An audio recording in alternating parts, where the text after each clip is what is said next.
हमारे देश में मिनिस्ट्री ऑफ हेल्थ और CDSU central drug standard control organisation ये किस काम के हैं? जब हमारे देश में मध्य प्रदेश के छिंदवाड़ा में 16 बच्चों की मौत हो जाती है कफ सिरप पीने से। आखिर कैसे ऐसी जहरीली दवाइयां मैन्युफैक्चर करने के लिए इनको लाइसेंस मिल जाता है? इन कंपनियों को कौन लाइसेंस दे देता है कि ये ऐसी जहर जैसी दवाइयां मैन्युफैक्चर करें?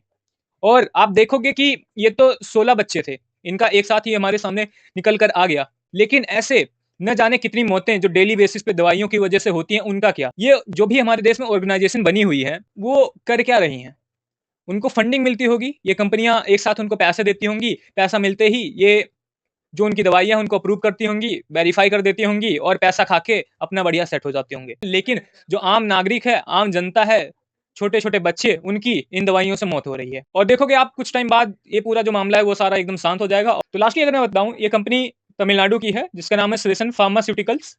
और बाद में अगर आप देखोगे तो ये नाम बदल के कहीं न कहीं से कुछ न कुछ कैसे करके और दोबारा से ये पूरा अपना स्टार्ट कर लेंगे। अभी तो खैर इनकी दवाइयों पर रोक लग गया है, लेकिन बाद में सारी चीज़ें स्टार्ट हो जाएँगी। फिर से ये दवाइयाँ बेचेंगे किसी और नाम से या कुछ न कुछ करके, सारा अप्रूवल मिल जाएगा, सारी चीज़ें वेरीफाई हो जाएँगी।